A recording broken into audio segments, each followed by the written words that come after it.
ক্ষমতায় গেলে দুর্নীতির লাগাম টেনে ধরার সর্বোচ্চ চেষ্টা করা হবে বলে জানিয়েছেন বিএনপির ভারপ্রাপ্ত চেয়ারম্যান তারেক রহমান। সশস্ত্র বাহিনীর অবসরপ্রাপ্ত কর্মকর্তাদের সঙ্গে এক মতবিনিময় সভায় তিনি বলেছেন, গণতন্ত্র প্রতিষ্ঠা করে জবাবদিহি নিশ্চিত করতে হবে।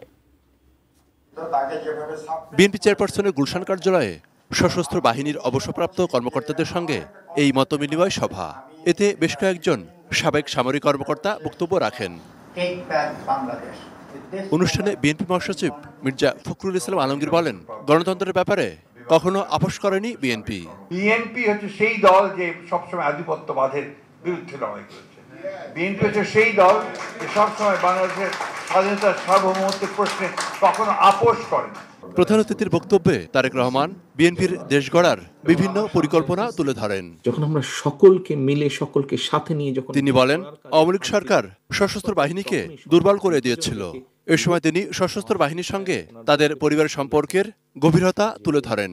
আম্মা অসুস্থ হওয়ার আগে সর্বশেষ যেই অনুষ্ঠানটিতে উনি গিয়েছিলেন 21 তারিখে, সেখান থেকে আসার পরে উনি অসুস্থ হয়েছেন। উনি যে অনুষ্ঠানটি গিয়েছিলেন যাবার আগেও কিন্তু উনি একটু অসুস্থ ছিলেন।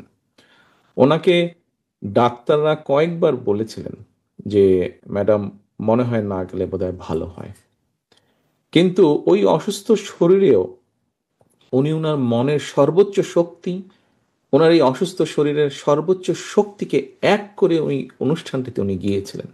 বিএনপি ক্ষমতায় গেলে দুর্নীতির লাগাম টেনে ধরবে বলেও জানান তিনি।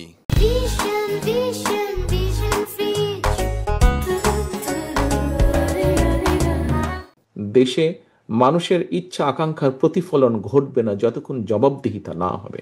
আমরা মনে করি যে কারাপশনকে যদি একদম এরিডিকেট করতে নাও পারি আমরা, কিন্তু একটা জায়গায় একটা এমন একটা জায়গায় নিয়ে আসতে পারি যেখানে বলতে পারবো না যে না মোটামুটি ভাবে আমরা কারাপশন ফ্রি একটা কান্ট্রি। এদিকে 24-এর গণঅভ্যুত্থান পরবর্তী দেশ গড়ার পরিকল্পনা নিয়ে বিএনপির 6 দিনের আয়োজনের তৃতীয় দিন মঙ্গলবার সকালে রাজধানীর খামারবাড়ি কৃষিবিদ ইনস্টিটিউটে ছিল ওলামা দল ও স্বেচ্ছাসেবক দলের আয়োজন।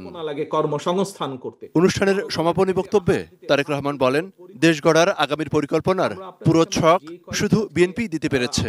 কথার ফুল জুড়ে দিয়ে রাষ্ট্র চলে না, কথার ফুল জুড়ে দিয়ে জনগণের পেটে খাবার আসে না। জনগণের পেটে আহার দিতে, ভাত দিতে হলে পরিকল্পনা লাগে, প্ল্যানিং লাগে, যা একমাত্র আপনার আছে, যা একমাত্র এই দলের আছে, যা একমাত্র বিএনপির আছে, আর কারো নেই। বিএনপিকে জনগণের আস্থায় নেওয়ার দায়িত্ব নেতাকর্মীদের। এটা স্মরণ করিয়ে দিয়ে তারেক রহমান বলেন, দেশকে ভয়াবহ পরিণতি থেকে রক্ষা করতে সবাইকে ঐক্যবদ্ধ থাকতে হবে।